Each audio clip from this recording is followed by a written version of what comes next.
चौलाहे की आग और दादी की कहानी। ये एक छोटा सा गांव था, खेतों से घरा हुआ, मिट्टी की खुशबू से महकता हुआ।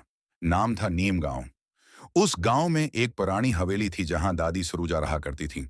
उनके चौलाहे से उठता धुआं दूर से दिखाई देता और उस खुशबू से गांव के बच्चे खंचे चले आते। दादी हर शाम आंगन में चूल्हा जलाती थी। चौल्हे की आग के पास बैठकर वो कहानियां सुनाया करती थीं। एक राजा की जो बाघ से बात करता था, एक परी की जो मिट्टी को सोना बना देती थी, और एक छोटी सी लड़की की जिसका ख्वाब था आसमान को छूना। लेकिन एक कहानी सबसे अलग थी, दादी के बचपन की कहानी। हमारे जमाने में ना बजली थी ना मोबाइल, लेकिन हर चेहरे पर मुस्कुराहट जरूर होती थी। दादी मुस्कुराकर कहती, जब गांव में पहली बार रेडियो आया तो लोग उसे देखकर हैरान रह गए। बोले, अरे, उस बर्तन से आवाज कैसे आती है? बच्चे आंखों में चमक लिए दादी की बातें सुनते रहते। दादी बताते कि कैसे गांव के सब लोग एक दूसरे के दुख सुख में शरीक होते थे। शादी हो या मातम, सब एक हो जाते।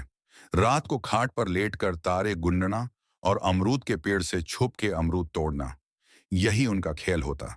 आज भी जब कोई नीम गांव जाता है तो दादी सुरुजा की कहानियों की खुशबू हुआ में महसूस होती है। चौल्हे की राख में पुराने जमाने की यादें आज भी सुलग रही हैं। हल्का सा धुआं उड़ता हुआ, जैसे कहानियां फिर से जिंदा हो गई हों। नन्हे कलम की पहली कहानी। दादी की बातों का जादू सिर्फ बच्चों पर नहीं, बल्कि एक खास बच्ची पर कुछ अलग ही असर करता था। उसका नाम था उन्नो। उन्नो खामोश तबीयत की थी, लेकिन उसकी आंखों में एक अजीब सी रोशनी थी। जब सब बच्चे दादी की कहानियां सुनकर खेलने चले जाते, उन्नो वहीं बैठी रहती, दादी के करीब। कभी कभार चौल्हे की राख में अंगली से कुछ लिखती, कभी आसमान की तरफ देखकर कुछ सोचने लगती। एक दिन दादी ने पूछा, ओनो बेटा, तुम खेलने क्यों नहीं जाते? इन्होंने धीरे से जवाब दिया, दादी, आपकी कहानियां मेरे दिल में गूंजती हैं।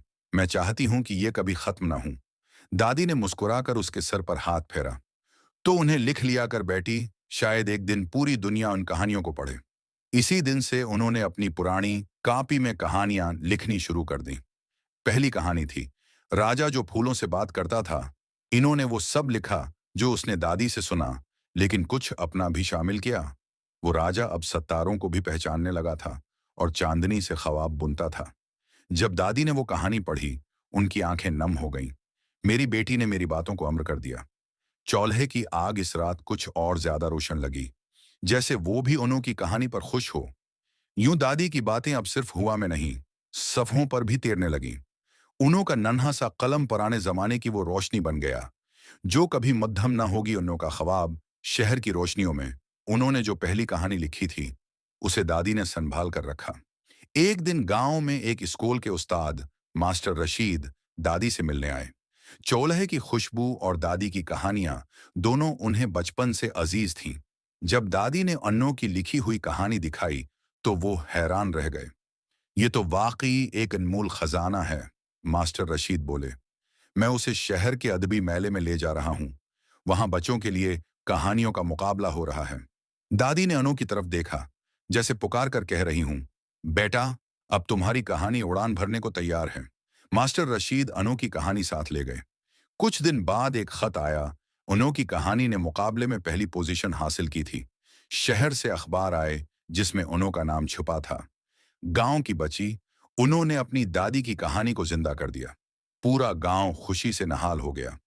लेकिन अनु के दिल में कुछ और ही ख्वाहिश जन्म लेने लगी थी। अब मैं दादी की हर कहानी लिखूंगी, हर याद को लफ्जों में कैद करके दुनिया तक पहुंचाऊंगी। इस रात दादी ने अनु को एक नई कहानी सुनाई। एक औरत की जो मिट्टी से खिलौने बनाती थी और उन खिलौनों में जान डाल देती थी। उन्होंने धीमी रोशनी में वो कहानी कापी पर लिखनी शुरू की, और चौल्हे की आग धीरे धीरे जलती रही, जैसे हर लफ्ज पर नगबानी कर रही है। ऐसी और वीडियोस के लिए हमारे चैनल को सब्सक्राइब करें।